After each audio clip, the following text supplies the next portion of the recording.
नमस्कार. आजची तारीख आहे 13 ऑगस्ट. आजच्या दिवसाचं वैशिष्ट्य असं आहे की आज पुण्यश्लोक अहिल्यादेवी होळकर यांची पुण्यतिथी आहे. त्यांच्या जीवन कार्याचा आणि जीवनचरित्राचा आढावा आपण आज घेणार आहोत. भगवद्गीतेमध्ये भगवंतांनी आपल्या अनेक विभूती सांगितलेल्या आहेत.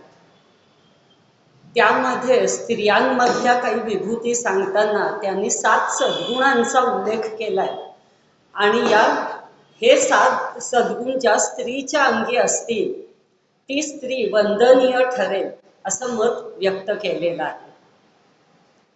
हे सद्गुण सांगताना भगवंत म्हणतात, कीर्ती श्री वाच्य नारीणाम स्मृतिर्मेधा धृती ही क्षमा, असे हे 7 गुण त्यांनी सांगितलेले आहेत. तर कीर्ती म्हणजे काय की एखाद्या व्यक्तीच्या अंगच्या गुणांमुळे, चांगल्या गुणांमुळे तिची प्रसिद्धी सर्व दूर पसरते. लोकांच्या मनामध्ये अशा व्यक्तीविषयी आदरभाव निर्माण होतो. समाजात अशा व्यक्तीला प्रतिष्ठा मिळते. याला कीर्ती असं म्हणतात. श्री म्हणजे ऐश्वर्य, वैभव. हे 2 प्रकारचं असतं, स्थावर आणि जंगम. स्थावर म्हणजे जमीन जुमला, घरदार वगैरे, आणि पशुधनासारख्या वैभवाला जंगम असं म्हणतात. हे दोन्ही मिळून जे ऐश्वर्य त्याला श्री असं म्हटलं गेलेलं आहे. त्याच्यानंतरचा गुण वाक सांगितलाय. वाक म्हणजे वाणी. ज्या मधुर वाणीमुळे किंवा ज्या प्रकारच्या बोलण्यामुळे एखादी व्यक्ती समाजात अतिशय प्रिय ठरते, लोकांना हवीहवीशी वाटते, तिच्या बोलण्याचा प्रभाव इतर लोकांवर पडतो, अशी जी वाणी आहे तिला वाक असं म्हटलेलं आहे. नंतरचा गुण सांगितलाय स्मृती. एखादी विस्मरणात गेलेली गोष्ट नव्याने आठवणं, याला स्मृती असं म्हटलेलं आहे. त्याच्यानंतर मेधा. मेधा म्हणजे परिपक्व झालेली बुद्धी, अर्थात सात्विक बुद्धी, की ज्या बुद्धीमुळे माणूस योग्य काय, अयोग्य काय, कर्तव्य काय, अकर्तव्य काय याचा निर्णय करू शकतो, अशी सात्विक बुद्धी, तिला मेधा असं म्हणतात. धृती. धृती म्हणजे धारणाशक्ती. मनाची अशी एक शक्ती की आपण एखादं ध्येय ठरवलं असताना त्याच्याकडे वाटचाल करताना वाटेत काही अडचणी येतात, संकट येतात, आपल्याला काही कष्ट सहन करावे लागतात, तर या सगळ्या गोष्टी प्रसन्नतेने सहन करायच्या आणि मन अविचलित ठेवून आपल्या ध्येयाकडे मार्गक्रमण करत राहायचं. याच्यासाठी जी मनाची एक धारणा शक्ती लागते तिला धृती असं म्हणतात, अर्थात धैर्य, मनोधैर्य. त्याच्यानंतर क्षमा. म्हणजे एखाद्याने आपला काही अपराध केला असता त्याला शासन किंवा शिक्षा करण्याचं सामर्थ्य, बळ, पात्रता, अधिकार, पद या सगळ्या गोष्टी आपल्याकडे असताना सुद्धा तिला कोणतीही शिक्षा न करता तिला माफ करणं आणि मनाने सुद्धा तिचं काही अनिष्ट व्हावं अशी इच्छा न करणं, या गुणाला क्षमा असं म्हटलेलं आहे. तर हे 7ही सद्गुण अर्थातच अहिल्यादेवी होळकर यांच्या अंगी होतेच. त्या प्रत्येक गुणाचा आढावा आपण पुढे घेणारच आहोत. अहिल्यादेवी होळकर यांचा उल्लेख करताना किंवा त्यांचं नाव घेताना पुण्यश्लोक अहिल्यादेवी होळकर असं म्हटलं जातं. तर पुण्यश्लोक याचा अर्थ नेमका काय आहे, तर ज्याचं चरित्र अत्यंत पवित्र, मंगलकारी आणि लोककल्याणकारी असं असतं, सदाचारी आचरण असतं, अशा व्यक्तीला ही उपाधी लावली जाते. अहिल्यादेवींनी आपलं संपूर्ण आयुष्य प्रजेच्या सेवेसाठी आणि धार्मिक कार्यासाठीच घालवलं होतं, म्हणून त्यांना ही उपाधी प्राप्त झाली होती. अशा अहिल्यादेवींचा जन्म 31 मे रोजी 1725 रोजी वैशाख शुद्ध सप्तमीला बीड जिल्ह्यातल्या चौंडी या गावी माणकोजी पाटील आणि सुशीला शिंदे या दाम्पत्याच्या पोटी झाला. त्यांचं संपूर्ण घराणं शिवभक्त होतं. शिवपूजा हा त्यांच्या माहेरचा कुळाचारच होता.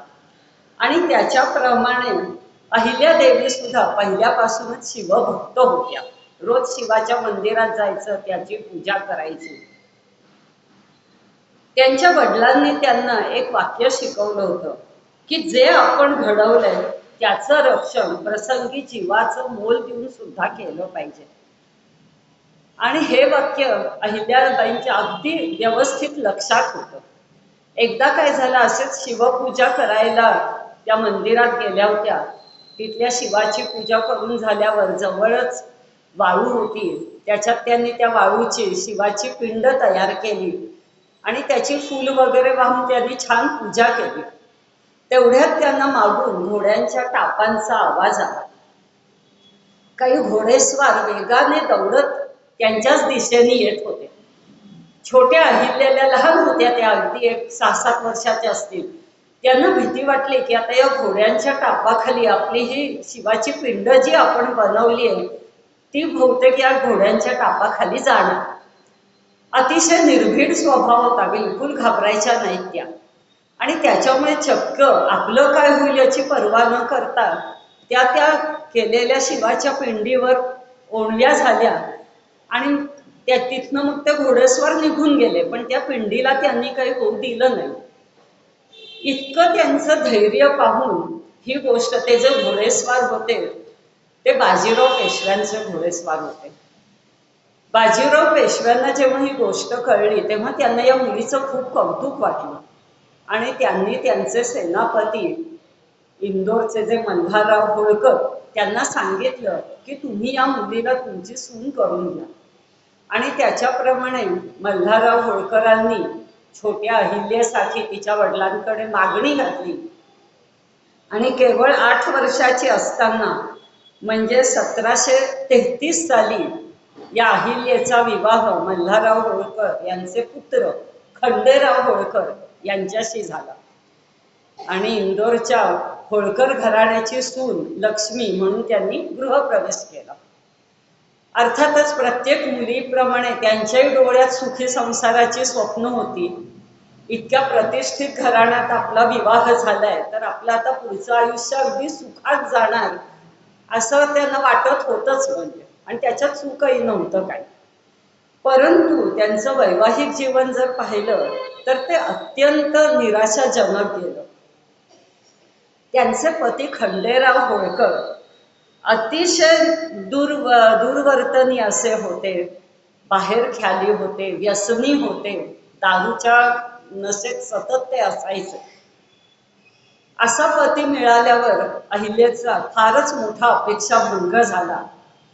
पण तेव्हाची रीत अशी होती की पती कसाही असला तरी काही इलाज नव्हता, त्याच्याशी जमवून घ्यायलाच लागायचं. रोज त्या रडायच्या की हे काय आपल्या नशिबात आलंय. पतीकडून अनेक वेळा त्यांची अवहेलना होत असेल आणि त्यांचा स्वभाव अतिशय बाणेदार होता, त्यांना हे सहन व्हायचं नाही. अनेक वेळा त्यांनी आपल्या पतीची सुद्धा कठोर शब्दात निर्भत्सना केलेली आपल्याला आढळते. या सगळ्या गोष्टीमध्ये त्यांचे सासरे मल्हारराव होळकर आणि सासूबाई गौतमाबाई यांचा त्यांना अतिशय पाठिंबा मिळाला, त्यांची माया मिळाली, प्रेम मिळालं. मल्हारराव होळकरांना पूर्ण माहिती होतं की आपला मुलगा कसा आहे. या खंडेरावकडनं आपल्या दौलतीचं काही रक्षण होणार नाही, त्याची भरभराट होणं तर दूरच, हे ते व्यवस्थितरित्या जाणून होते, त्यांना कळून चुकलं होतं. आणि छोट्या अहिल्याचे गुण सुद्धा त्यांच्या लक्षात आले होते. तिचा निर्भीड स्वभाव, कणखरपणा, मनाचा खंबीरपणा, संकटाला न डगमगणं किंवा एखादे लहान मोठे निर्णय घेणं, हे सगळं त्यांना अचूक त्यांनी हे गुण त्यांचे हेरले होते. आणि म्हणून त्यांनी काय केलं, अहिल्यादेवींना अगदी म्हणजे त्या एक 9-10 वर्षाच्या असल्यापासूनच त्यांना राज्यकारभाराचं शिक्षण द्यायला सुरुवात केली. मल्हारराव आपल्या बरोबरीने छोट्या अहिल्याला सुद्धा दरबारात बसवत असत. दरबारात जे काही प्रश्न सोडवले जात, जी काही खलबत होत त्या सगळ्याची चर्चा ते अहिल्यादेवींबरोबर करत असत. लहान मोठ्या मोहिमांवर सुद्धा त्यांना नेत असत. त्यांनी संपूर्ण शस्त्र चालवण्याचं, घोडेस्वारीचं, भालाफेक या सगळ्या गोष्टींचं शिक्षण अहिल्यादेवींना सासऱ्यांनी दिलं होतं. आणि लहानग्या अहिल्याने सुद्धा अतिशय चाणाक्षपणे आणि हुशारीने या सगळ्या गोष्टी खूप लवकर आत्मसात केल्या होत्या. हळूहळू मल्हाररावांच्या अनुपस्थितीत त्या स्वतः निर्णय पण घ्यायला लागल्या होत्या. एकदा असंच मल्हारराव होळकर मोहिमेवर गेलेले असताना दरबारात वार्ता आली की श्रीमंत पेशव्यांना दादासाहेब पेशव्यांनी अटक केली आहे आणि श्रीमंत पेशव्यांच्या सुटकेसाठी तातडीने 50,000 रुपयांची आवश्यकता आहे. अहिल्यादेवी तेव्हा खूप वय त्यांचं लहान होतं. सासरे नव्हते दरबारात त्यावेळेस हजर, लवकर येण्याची शक्यता नव्हती. पण त्यांनी विचार केला आणि स्वतःच एवढा मोठा निर्णय घेतला, कारण त्या काळी 50,000 रुपये म्हणजे फार मोठी रक्कम होती.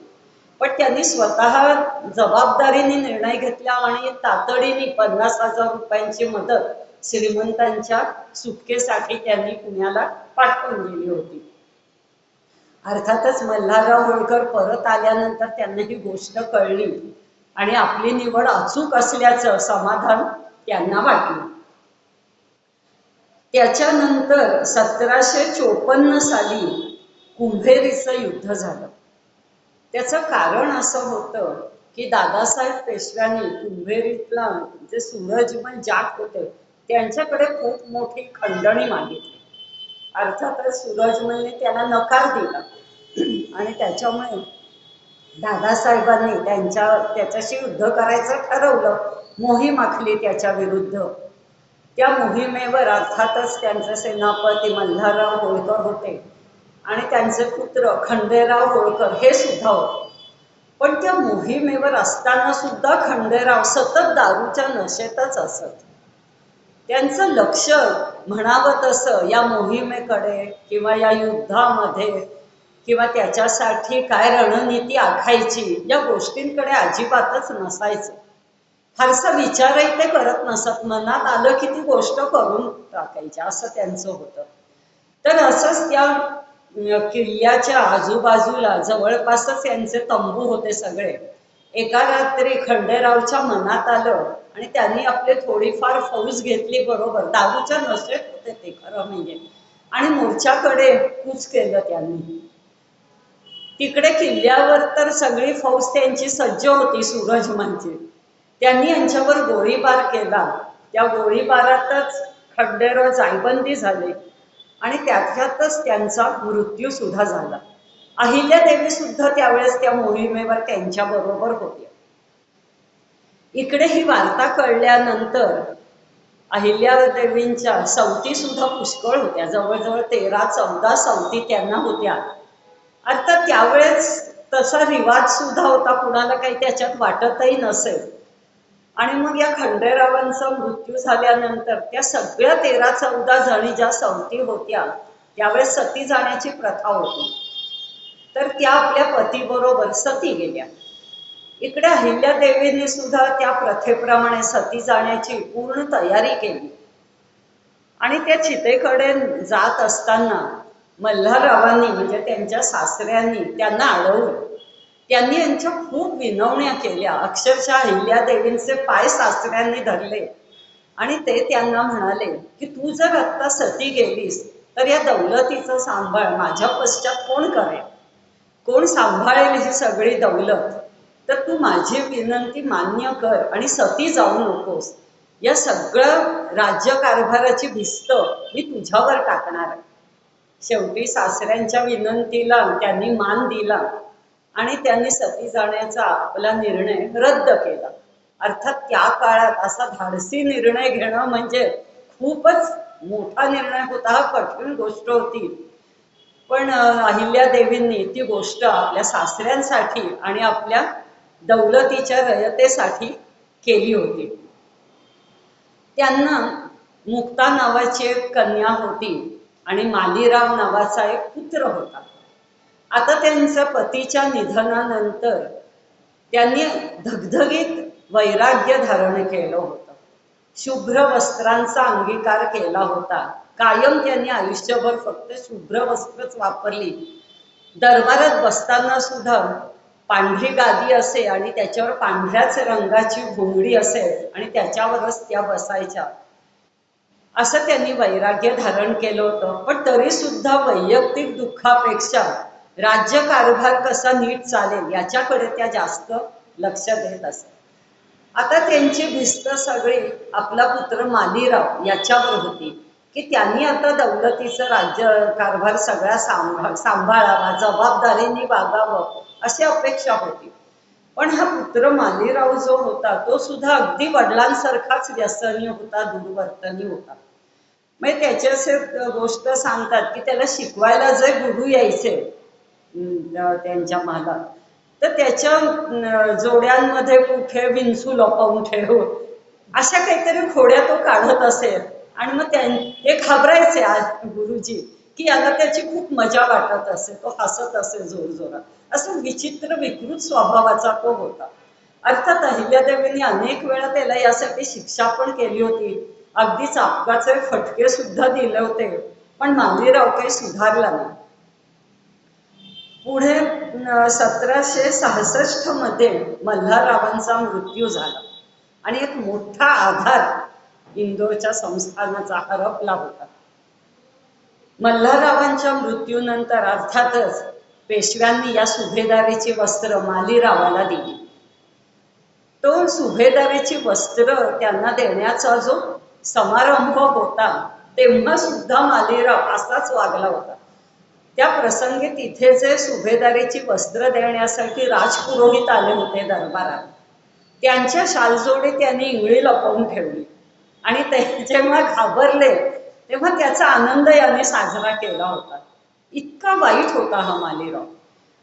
आणि तो सुद्धा या व्यसनी स्वभावामुळे अल्पायुषी ठरला आणि लगेचच म्हणजे 1766 सालीच त्याचा सुद्धा मृत्यू झाला. आता अहिल्यादेवी खरं तर एखादी स्त्री पूर्णच खचून गेली असती, तशाच अहिल्यादेवी सुद्धा खचल्या होत्या खरं म्हणजे. पण मालीरावाच्या मृत्यूनंतर पेशव्यांची आता सगळी भिस्त विश्वास या अहिल्यादेवींवर होता. त्यांनी 1767 साली सुभेदारीची वस्त्र अहिल्यादेवींना दिली आणि सगळा दौलतीचा सांभाळ आता तुम्ही करा असं फरमानही काढलं त्यांनी. त्यांनी जेव्हा या सगळं राज्य आपल्या हातात आलं, राज्यकारभार त्यांच्या हातात आला, तेव्हा एक गोष्ट घडली. एकतर त्या दुःखात होत्या, त्यांचं वैयक्तिक दुःख सुद्धा खूपच मोठं होतं, कारण एकुलता एक मुलगा त्यांचा गेला होता. आणि ही गोष्ट जेव्हा दादासाहेब पेशव्यांना कळली, राघोबा दादांना, तेव्हा त्यांनी असा विचार केला की आता या मालीरावाच्या मृत्यूनंतर राज्याला कोणी वारस उरलेला नाहीये आणि अहिल्या म्हणजे काय, एक स्त्री आहे, ती काय राज्यकारभार सांभाळणार आहे. अहिल्यादेवी तेव्हा एक 22 वर्षाच्या असतील, 22-25 वर्षाच्या. त्यामुळे राघोबादादांनी ठरवलं की यांच्यावर चाल करून जायचं आणि इंदोरचं राज्य आपल्या ताब्यात घ्यायचं. आता राघोबादादांनी मोठी फौज, मोठं सैन्य गोळा केलं आणि आता ते चाल करून येणार होते अहिल्यादेवींवर. ही वार्ता अहिल्यादेवींना कळल्यानंतर त्या डगमगल्या नाहीत. त्यांना खरं तर चिंता लागून राहिली की एवढ्या मोठ्या फौजेसमोर आपला काय निभाव लागणार. त्यांना नक्की माहिती होतं की हे जर खरंच आपल्यावर चाल करून आले तर आपला पराभवच होणार आहे, कारण तेवढं त्यांना अनुभव सुद्धा नव्हता, वय लहान नव्हतं आणि राघोबादादांच्या फौजेपुढे यांची सेना अगदीच कमी होती. त्यांनी विचार केला की आता काय करावं आणि तेव्हा मुत्सद्दीपणा हा जो त्यांचा गुण होता तो त्यांच्या कामी आला. त्यांनी राघोबादादांना एक पत्र लिहिलं. त्या पत्रात त्यांनी असं लिहिलं होतं की तुम्ही माझ्यावर, माझ्या राज्यावर फौज घेऊन चाल करून येताय, ही वार्ता मला कळली आहे, पण मी सुद्धा माझी फौज तयार ठेवली आहे, तुम्ही कधी चाल करून येऊ शकता. पण मला तुम्हाला फक्त एवढंच सांगायचं आहे की जरी तुम्ही माझ्यावर विजय मिळवला तरी फार तुम्ही मोठा पराक्रम गाजवला असं कोणी म्हणणार नाही. सगळेजण म्हणतील की काय एका बाईवर तर विजय मिळवला, त्यात काय एवढं मोठं केलं. आणि यदा कदाचित जर तुम्ही हारलात, तुमचा पराभव झाला, तर एका अबलेकडनं, एका स्त्रीकडून तुमचा पराभव झाला म्हणून सगळे तुमची चिथू करतील, हसतील तुमच्यावर. तेव्हा तुम्ही परत एकदा विचार करा ही मोहीम आखायच्या आधी. आणि हे पत्र वाचल्यावर खरोखरच राघोबा दादा विचारात पडले आणि नकोच ते युद्ध असा त्यांनी विचार केला आणि ही मोहीम त्यांनी रद्द केली. अशा रीतीने न लढताच अहिल्यादेवींनी खर तर विजय संपादन केला होता. अहिल्यादेवींचं जर संपूर्ण आपण जीवन पाहिलं तर कर्तृत्व, नेतृत्व आणि दातृत्व या तिन्ही गोष्टींनी ते भरलेलं होतं. त्यांच्या आयुष्यात अगदी लहान वयात अशा या ज्या वाईट घटना घडल्या होत्या, पतीचा मृत्यू, मुलाचा मृत्यू, सासऱ्यांचा मृत्यू, सगळ्या एवढ्या राज्यकारभाराची जबाबदारी, अनेक संकट, त्याच्यामुळे त्यांचा स्वभाव जास्तच म्हणजे त्यांची धर्मपरायण वृत्ती जी होती ती जास्तच बळावली होती. धर्मकार्यात त्यांना विशेष रस वाटायला लागला होता आणि त्यांच्या मनात असं अनेक वेळा यायचं की हे राज्यकारभार वगैरे सगळं सोडून द्यावं आणि कुठेतरी एकट्याने शांतपणे ईश्वराच्या चिंतनामध्ये आयुष्य घालवावं. पण मल्हाररावांनी त्यांना सांगितलं होतं की तुझा जन्म हा या रयतेसाठी, प्रजेसाठी झालेला आहे. तू प्रजेची माता हो. या रयतेचं, गोरगरिबांचे प्रपंच सुखाचे करण्याची जबाबदारी आता तुझ्यावर आहे. आणि सासऱ्यांनी सांगितलेल्या या गोष्टीप्रमाणे त्यांनी आयुष्य संपूर्ण आपलं घालवायचं ठरवलेलं होतं. त्यामुळे आपलं सगळं हे वैयक्तिक दुःख, संकट बाजूला सारली त्यांनी आणि राज्यकारभार आपल्या हातामध्ये घेतला. त्यांच्यासाठी देव, ब्राह्मण आणि गाय या तीन गोष्टी अतिशय आदरणीय होत्या. त्या काळी त्यांच्या घरची जे सवत्स धेनू होती तिच्या वैरणीसाठी म्हणून त्या दरमहा 200 रुपयाची तरतूद त्यांनी तेव्हा केली होती. त्याच्यानंतर रोजचं जपजाप्य, पूजा अर्चा, भागवत, नंतर रामायण, महाभारत अशा धार्मिक ग्रंथांचं वाचन, ध्यान धारणा या सगळ्या गोष्टी त्या अगदी नियमाने करत असत. ब्राह्मणांना दरबारामध्ये बोलवून त्यांचा आदर सत्कार करत असत, भरपूर दान धर्म करत असत. असं धर्मकारण आणि राजकारण या दोन्ही गोष्टी त्यांनी समांतररित्या अगदी व्यवस्थित सांभाळल्या होत्या.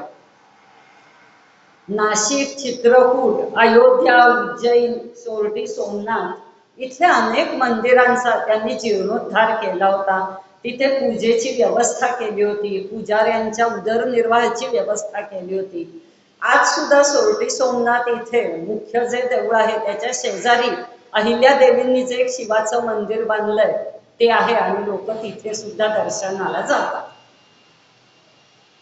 त्याच्यानंतर त्यांनी धार्मिक रीतिरिवाज सुद्धा आपल्या जनतेच्या मनावर ठसवण्याचा प्रयत्न केला होता. मल्हाररावांचा जेव्हा मृत्यू झाला तेव्हा खजिन्यामध्ये स्त्रीधन म्हणून 16 कोटी रुपये होते. आणि तेव्हा 16 कोटी रुपये म्हणजे केवढी मोठी रक्कम होती आणि ही सगळी रक्कम अर्थातच अहिल्याबाईंच्या ताब्यात होती. पण त्यांचा निस्वार्थपणा इतका होता किंवा निस्पृह वृत्ती अशी होती की यातली पैन पै त्यांनी रयतेच्या साठी कल्याणकारी कामं करण्यासाठी त्या सगळ्या रकमेचा विनियोग केला होता. त्या काळी एक धनगरी रिवाज होता की दिवसाच्या कमाईतले 4 आणे घरच्या स्त्रीला स्त्रीधन म्हणून द्यायचं. अशा रीतीने दरवर्षी या अहिल्याबाईंना 1,13,800 रुपये मिळत असत स्त्रीधन म्हणून. ते संपूर्ण त्या धर्मकार्यासाठी खर्च करत असत. हिशोब ठेवण्यात अगदी त्या चोख होत्या. तेव्हा संस्थानाच्या उत्पन्नाचे 2 प्रकार होते, एक खाजगी आणि एक दौलतीचा.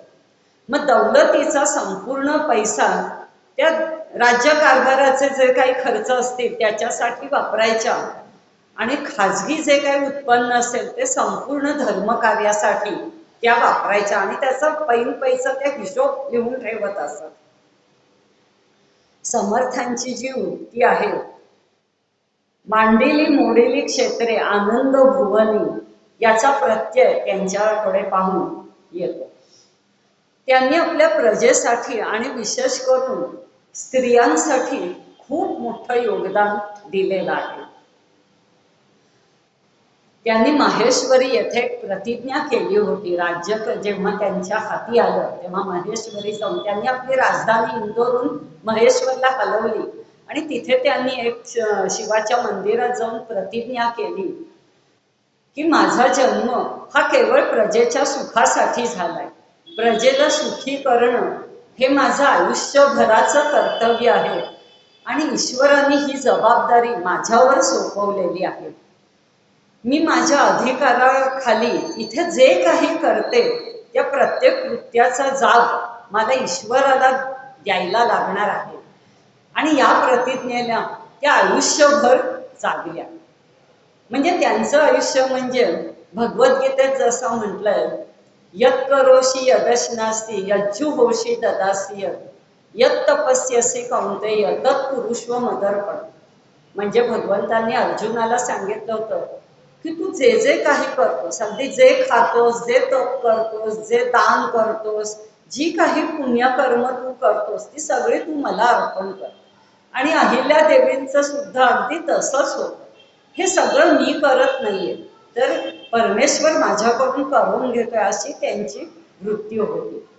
इदं न मम अशा भावनेने त्या सगळा स्वतःचा पैसा प्रजेसाठी आणि धर्मकार्यासाठी खर्च करत असत.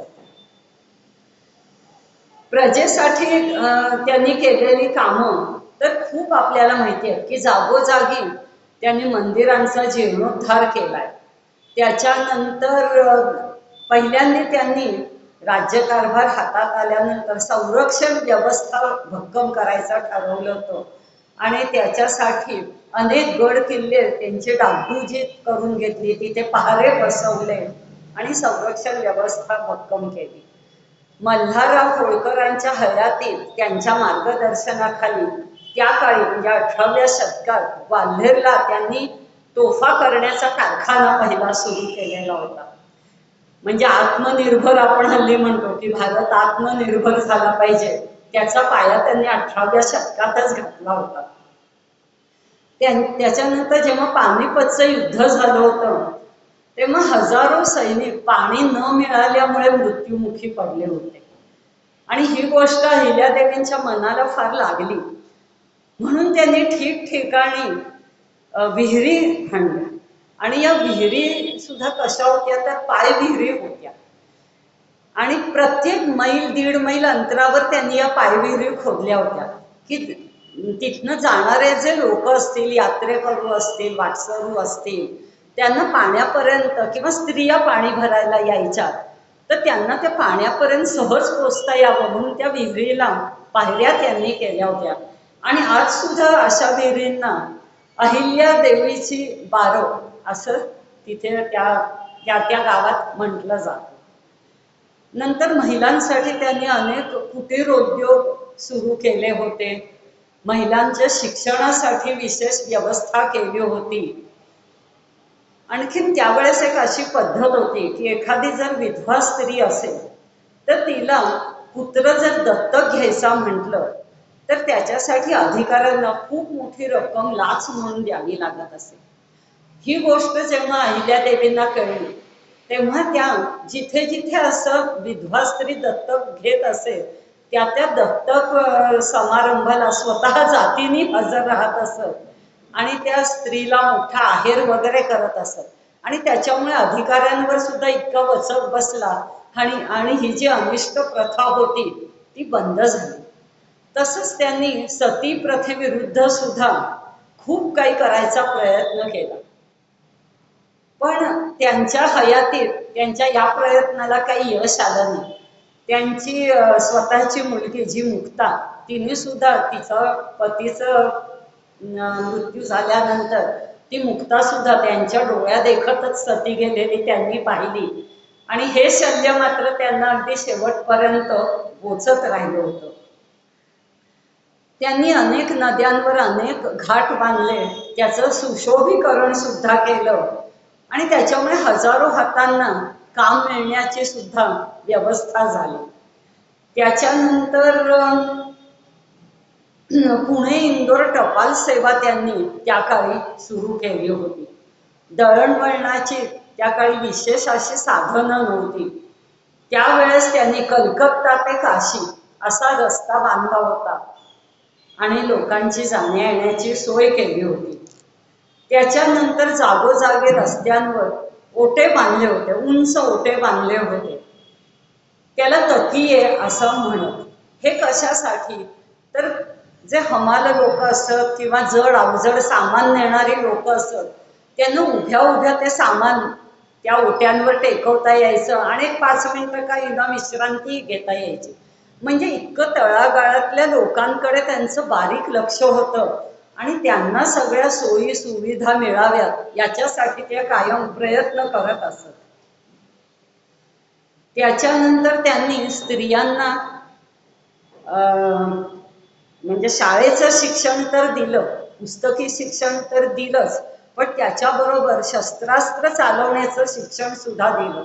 महिलांची फौज त्यांनी त्यावेळेस तयार केली स्वतःची अशी, आणि त्याच्यामुळे मानसिकरित्या सुद्धा त्यावेळेच्या त्यांच्या राज्यातल्या ज्या स्त्रिया होत्या त्या खंबीर बनल्या, भक्कम बनल्या. आपणही काहीतरी करू शकतो असा विश्वास त्यांनी स्त्रियांना सुद्धा दिला आणि त्याच्यामुळे रयतेने त्यांना राजमाता किंवा देवी असं संबोधन दिलेलं आपल्याला पाहायला मिळतं. म्हणजे राजमाता ते लोकमाता असा सुद्धा त्यांचा प्रवास झालेला आपल्याला पाहायला मिळतो.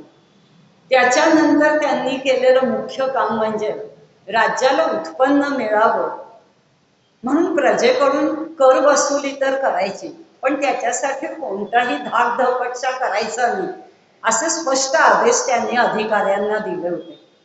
त्यांनी तेव्हा जमीन पट्ट्याने देण्याची जी पद्धत होती ती पहिल्यांदा रद्द केली आणि नवीन 7/12ची पद्धत त्यांनी सुरू केली. आपल्याला माहिती आहे 7/12ची पद्धत आजही आपल्याला उपयोगात येते.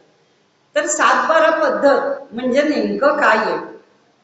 तर प्रत्येक गरीब माणसाच्या अंगणात सरकारी खर्चाने 12 फळझाड लावली जात, तसे आदेश अहिल्यादेवींनी दिले होते. या आणि हे 12 फळझाडांची निगा राखण्यासाठी 7 कलमी नियम सुद्धा त्यांनी केले होते.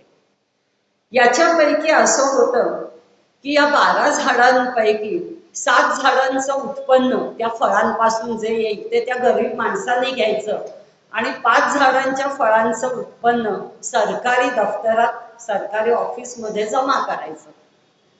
त्याच्यासाठी त्यांनी सरकारी दप्तर सुद्धा निर्माण केलं आणि या सगळ्या लावलेल्या वृक्षांची नोंद त्या सरकारी दप्तरात केली जात असेल. त्याला हे 7/12 नोंदणी असं म्हणत आणि तीच पद्धत आज सुद्धा जमिनीचा व्यवहार करताना अंमलात आणली जाते. 7/12चा उतारा हा अत्यंत आवश्यक असं कागदपत्र मानलं जातं. तसंच सामाजिक वनीकरण, त्याच्यामध्ये जी 9-11 संकल्पना आहे त्याचं बीज त्यांनी तेव्हा म्हणजे 18व्या शतकातच रोवलेलं होतं. ही संकल्पना अशी आहे की प्रत्येक शेतकऱ्यांनी बांधावर 20 वृक्ष लावले पाहिजेत आणि ते वृक्ष सुद्धा देशी वृक्ष पाहिजेत. म्हणजे वड, पिंपळ, औदुंबर, चिंच अशी देशी झाडच तिथे लावायची. आणि त्याच्यामुळे झालं काय की शेतकऱ्याच्याही उत्पन्नात भर पडली आणि ही झाडं अशी आहेत की त्यांची मुळं जमिनीत पाणी घट्ट धरून ठेवतात. त्यामुळे त्या शेतामधल्या जवळपासच्या जमिनीमधली भूजलाची पातळी सुद्धा वाढली. अशा रीतीने म्हणजे त्यांची इतकी दूरदृष्टी होती की त्या प्रत्येक गोष्टीचा अगदी बारीक विचार करायचा आणि त्याच्यासाठी काय करता येईल ते लगेचच करून ते अंमलात सुद्धा आणायच्या. त्यांनी जी अनेक मंदिरं बांधली, अनेक घाट बांधले, अशा ज्या ज्या काही गोष्टी त्यांनी केल्या, ती गोष्ट जेव्हा पूर्णत्वाला जायची तेव्हा त्याच्यावर श्री शंकर आज्ञेवरून अशी मोहर लावली जात असे. म्हणजे आज आपण पाहतो एखादी साधी बिल्डिंग बांधली, शाळा बांधली, तरी त्याच्यावर कित्येक नावं लिहिलेली असतात की कुणी त्याला मदत केली. इतका कीर्तीचा हव्यास असतो लोकांना. पण अहिल्याबाई अत्यंत निस्पृह होत्या. ईश्वर अर्पण भावनेने यांनी या सगळ्या गोष्टी केल्या होत्या. आणि त्याच्यामुळे हे जे मी काही करतेय ते केवळ देवाच्या आज्ञेने करतेय, म्हणून श्री शंकर असं ती मोहर श्री शंकर आज्ञेवरून अशी मोहर त्या वास्तूवर लावत असत.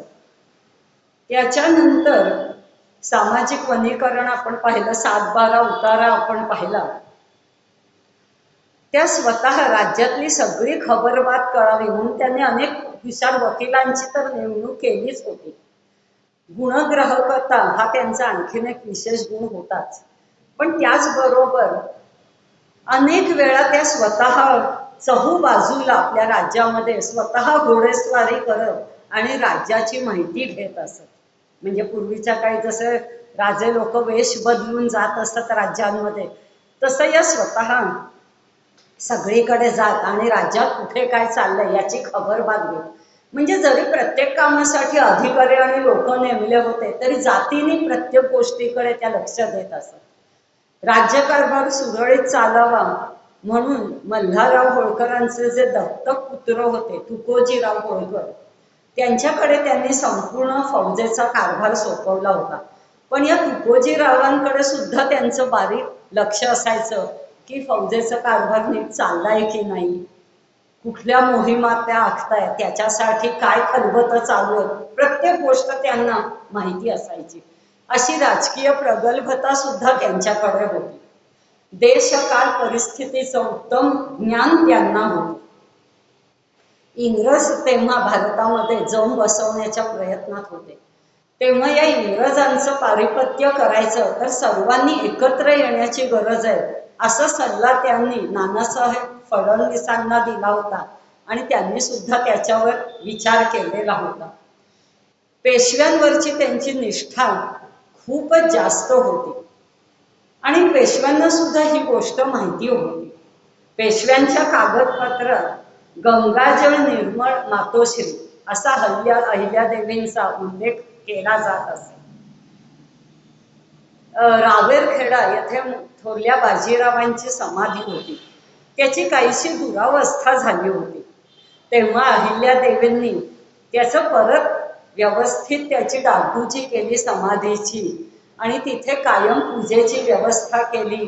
पुजारी नेमला, त्याच्या उदरनिर्वाहाची सोय केली, त्याच्या कुटुंबाची सोय केली आणि तिथे रोज दिवा लावला जाईल निदान समाधीजवळ, त्याची रोज पूजा केली जाईल, याच्याकडे सुद्धा त्या जातीने लक्ष देत असत. रामपूर या जवळ चंद्रावतांवर एकदा त्यांनी मोहीम आखली होती. चंद्रावत म्हणजे तेव्हाचं खूप मोठं प्रस्थ होतं, त्यांची सेनाही अफाट होती आणि तरी आपल्या फौजेला घेऊन त्या फौजेमध्ये विशेष करून स्त्रियांना त्यांनी भरती करून घेतलं होतं आणि चंद्रावतांवर त्या चाल करून गेल्या होत्या आणि त्याच्यावर त्यांनी विजय सुद्धा संपादन केला होता. ही गोष्ट जेव्हा पेशव्यांच्या दरबारात कळली तेव्हा नानासाहेब पेशव्यांनी त्यांच्याबद्दल खूप स्तुतीपर आणि गौरवोद्गार काढलेले आहेत. नानासाहेब पेशवे म्हणले होते, आजपर्यंत स्नान संध्येच्या कर्माची प्रवृत्ती ऐकली होती, पण आज खूप मोठा पराक्रम गाजवला, खूप मोठी गोष्ट केली, अशा शब्दात त्यांनी अहिल्यादेवींची स्तुती केलेली होती. या कर्तव्यांबरोबरच आपल्या अधिकारांची जाणीव सुद्धा त्यांना होती. आपणच पेशव्यांचे सुभेदार आहोत हे त्यांना व्यवस्थितरित्या माहिती होतं. मालीरावाच्या मृत्यूनंतर दादासाहेब पेशव्यांचे कान दरबारातल्या लोकांनी भरले होते आणि त्याच्यामुळे त्यांनी ठरवलं, त्यांनी नानासाहेब नानासाहेब फडणवीसांबरोबर सल्लामसलत केली आणि नानासाहेब फडणवीसांच्या मनात असा विचार आला की हे जे तुकोजी होळकर आहेत, जे फौजेचा संपूर्ण कारभार बघतायत, त्यांच्या हाती संपूर्ण रियासतेची व्यवस्था द्यावी आणि अहिल्या देवींनी त्यातला थोडाफार हिस्सा घेऊन एका बाजूला गप्प बसावं, कारण शेवटी ती एक स्त्री आहे, ती काय करणार राज्यकारभार. आणि आता तसा पत्रव्यवहार त्यांनी महादजी शिंदे जे होते त्यांच्याबरोबर करायला सुरुवात केली. पण अहिल्या देवींचं हे जे नेतृत्व होतं, जो कणखरपणा होता, हा महादजी शिंदेंना व्यवस्थित माहिती होता.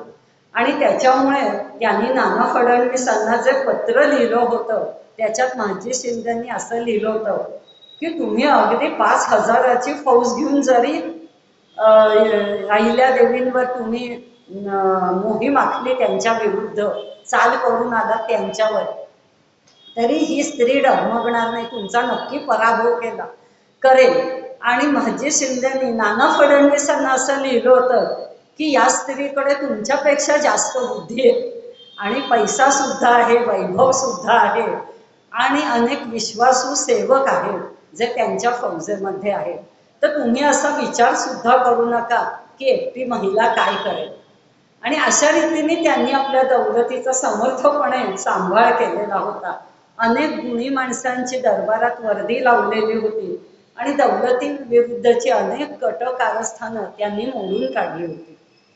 त्यांच्या मुत्सद्दीपणाची आणखीन एक गोष्ट आहे की गंगोबा तात्या चंद्रचूड हे मल्हारराव होळकरांच्या अगदी विश्वासातले होते. पण जेव्हा यांच्या हातात सत्ता आली तेव्हा त्यांना या गोष्टीचं वैषम्य वाटायला लागलं की एक स्त्री, तिच्या हातात एवढी सत्ता कशी काय. आणि म्हणून त्यांनी दादासाहेब पेशवे जे होते त्यांच्याशी संधान बांधलं. ही गोष्ट जेव्हा अहिल्यादेवींना कळली तेव्हा त्यांनी त्या गंगोबा तात्यांना त्यांच्या पदावरून ताबडतोब दूर केलं. आता चंद्रचूड घराणं हे तेव्हा फार प्रतिष्ठित होतं, त्यांच्याशी वैर करायचं ही काही सोपी गोष्ट नव्हती. म्हणून त्यांनी लगेच काय केलं की गंगोबा तात्यांकडनं पद किंवा सगळे अधिकार काढून घेतले. पण त्याच वेळेस गंगोबा तात्यांचा मुलगा यशवंत याला आपल्या सेवेत सामावून घेतलं आणि त्याच्यामुळे चंद्रचूड घराण्याशी असलेलं वैर त्यांनी अशा रीतीने संपवलं. असे अनेक मुत्सद्दीपणाच्या त्यांच्या गोष्टी आहेत. त्यांचा बाणेदार स्वभाव जो होता त्याचं सुद्धा झलक एका प्रसंगात दिसते की दिल्लीचा बादशाह होता, त्याचं एक पत्र घेऊन त्याचे काही सेवक दक्षिणेकडे निघाले होते. जेव्हा माहेश्वर इथे त्या अहिल्यादेवींच्या दरबारात आले तेव्हा ते पत्र अहिल्यादेवींना द्यायचं होतं त्यांना. तर अहिल्यादेवी म्हणल्या की त्या माझ्या हातात आणून ते पत्र. तेव्हा ते बादशाहचे सेवक म्हणले की बादशहाचं पत्र आहे, हे तुम्ही 2 पावलं पुढे येऊन घेतलं पाहिजे, आम्ही आणून देणार नाही. तेव्हा त्याला स्पष्ट शब्दात अहिल्यादेवींनी नकार दिला आणि श्रीमंतांनी बादशहांना गादीवर बसवलंय, त्यांच्या पत्रास इतका सन्मान मिळणार नाही असं बाणेदार उत्तर बादशहाच्या सेवकांना त्यांनी दिलेलं होतं. अशा अनेक त्यांच्या गुणांच्या स्वभावाच्या गोष्टी आपल्याला माहिती आहेत. त्याच्यानंतर त्या काळी जंगलामध्ये भिल्ल जात जी होती, भिल्ल समाज जो होता तो टोळ्या करून राहत असे आणि येणाऱ्या जाणाऱ्या यात्रेकरूंना ते लुटत असत आणि तोच त्यांचा एक उदरनिर्वाहाचा मार्ग होता. तर या भिल्ल समाजाला आपल्या मुख्य प्रवाहात आणण्यासाठी किंवा त्यांचं परिवर्तन घडवून आणण्यासाठी अहिल्यादेवींनी काही जी पडीक नापीक अशी जमीन होती ती चरितार्थासाठी त्यांना अशा काही जमिनी दिल्या आणि शेती करण्यासाठी तिथे काही अवजारं सुद्धा पुरवली, काही पैशांची मदत केली आणि शिवाय या येणाऱ्या जाणाऱ्या यात्रेकरूंना किंवा वाटसरूंचं तुम्ही रक्षण करायचं अशी एक जबाबदारी सोपवली आणि त्याच्या मोबदल्यात भिलकवडी त्या कराला म्हणतात असा एक थोड्याफार रकमेचा कर घेण्याची सुद्धा मुभा त्यांना दिली. त्याच्यामुळे काय झालं की भिल्ल समाजामधला सुद्धा जे रानटी होते त्यांच्यातला सुद्धा माणूस जागृत झाला आणि अशा अनेक भिल्लांना त्यांनी पुढे आपल्या सेनेमध्ये सामावून घेतलं. ही भिल्ल जमात अतिशय लढवय्ये असते, शूर, त्यांना त्यांनी आपल्या फौजेत सामावून घेतलं आणि सैन्याचं सक्षमीकरण आणि प्रजेचं रक्षण या दोन्ही गोष्टी सहजपणे साध्य केल्या. त्यांनी लोकजागृतीसाठी सुद्धा पुष्कळ काम केलं. आत्ता जसं सांगितलं की या ज्या भिल्लांच्या टोळ्या होत्या त्या लोकांना लुटत असत तिथून जाणाऱ्या. तर असं शाहीर अनंत फंदी जे शाहीर होते त्यांची गोष्ट सांगते. तर ते असेच एकदा सातपुड्याच्या जंगलातून जात होते. तर या भिल्लांनी त्यांना घेरलं आणि ठरवलं की दुसऱ्या दिवशी त्यांचा बळी द्यायचा. अतिशय घाबरले हे शाहीर, पण काही सुटकेसाठी काही करू शकत नव्हते. मग आता त्यांचा बळी द्यायचा. तर त्या भिल्लांचा सरदार जो होता त्याने विचारलं की बाबा आता तुझा बळी तर आम्ही देणार तुमच्या सगळ्यांचा, शेवटची इच्छा तुझी काय आहे ती सांग आम्हाला. तेव्हा शाहीर म्हणले की मी एक गाणं फक्त तुम्हाला म्हणून दाखवतो, मी एक गीत रचलंय तुमच्यावर, ते तुम्हाला म्हणून दाखवायची मला परवानगी द्या. आणि भिल्लांवर त्यांनी रचना केलेलं एक गीत या अनंत फंदींनी त्यांना गाऊन दाखवलं, पोवाडा केला होता. ते भिल्लांचा सरदार अतिशय खुश झाला. तो म्हणला आणखीन एक गाणं म्हणा.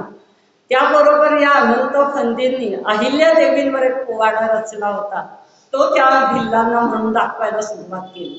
आणि अहिल्या देवींनी जे त्यांच्यासाठी केलं होतं भिल्ल समाजासाठी, तर त्याच्यामुळे अहिल्या देवींचं नाव ऐकल्यावर तो सरदार अक्षरशः त्या शाहिरांच्या पाया पडला आणि त्याचाच उलट आदर सत्कार त्यांनी केला आणि त्यांना सोडून दिलं. आणि म्हणून हे शाहीर अनंत फंदी आता अहिल्या देवींचं दर्शन घेण्यासाठी म्हणून त्यांच्या दरबारात आले. त्यांनी अहिल्या देवींच्या पायाशी आश्रय मागितला.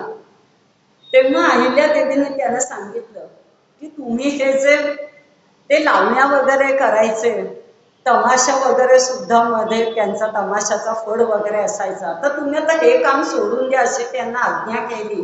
आणि त्याच्याऐवजी पराक्रमाबद्दलचे पोवाडे तुम्ही करा किंवा भजन कीर्तन करा आणि समाजातल्या लोकांसाठी काम करा, लोकजागृती करा, असा सल्ला त्यांनी शाहिरांना दिला. आणि त्यांचं सुद्धा जीवन असं मार्गी लावलं. अशा अनेक गोष्टी त्यांनी केलेल्या आपल्याला माहिती आहे. त्यांच्या या कार्यावर स्तुतीपर ग्रंथ शास्त्री बुवांनी लिहिला होता आणि तो ग्रंथ अहिल्या देवींना अर्पण करण्यासाठी म्हणून ते दरबारात आले. त्यांची अशी अपेक्षा होती की एवढा आपण आता त्यांचा स्तुतीपर ग्रंथ लिहिलाय, या आपल्यावर अगदी खुश होतील, मोठं इनाम आपल्याला देतील. त्यांनी तो ग्रंथ दिला दरबारात येऊन अहिल्या देवींना. त्यांनी साधारण तो ग्रंथ पाहिला, आपली स्तुती केलेली पाहिली आणि सत्कार तर अजिबातच केला नाही शास्त्री बुवांचा. त्यांनी त्या म्हणल्या की माझी स्तुती करण्यात व्यर्थ वेळ तुम्ही वाया घालवला. एवढा वेळ जर तुम्ही परमेश्वराची स्तुती करण्यात घालवला असता तर तुम्हाला पदरात काहीतरी पुण्य पडलं असतं. म्हणजे इतकं त्यांना कर्तृत्वाभिमान अजिबातच नव्हता. सगळं ईश्वर अर्पण करण्याची त्यांची वृत्ती होती. थोडासा सुद्धा गर्व तर नाही, पण अभिमान सुद्धा त्यांच्याकडे नव्हता. कविवर्य मोरोपंत आपल्याला माहिती आहे, त्यांच्या मुखातून प्रत्यक्ष सरस्वती बोलत असे असं म्हणतात. आणि शारदेचं वाहन मयूर म्हणून त्यांनी स्वतःला मोरोपंत हे नाव त्यांनी धारण केलेलं होतं. तर त्यांनी सुद्धा अहिल्या देवींवर अनेक आर्या केलेल्या आहेत. श्री हरिहर भक्ता तू देवी अहिल्ये वर धरा भूषा, पूषा तुझ साधू म्हणे ख्याता तुझ सम न बाण तनु भूषा, अशी एक आर्या त्यांनी अहिल्या देवींवर केलेली आहे. साधारण अहिल्या देवी जेव्हा साधारण 68-69 वर्षाच्या होत्या, म्हणजे साधारण 1793-94 साली त्यांची कन्या जी मुक्ता, तिच्या पतीचं निधन झालं आणि ती त्यांच्या डोळ्यादेखत सती गेली. तेव्हा मात्र त्या पूर्णपणे खचून गेल्या आणि त्यांचा जीवनातला रसच संपून गेला.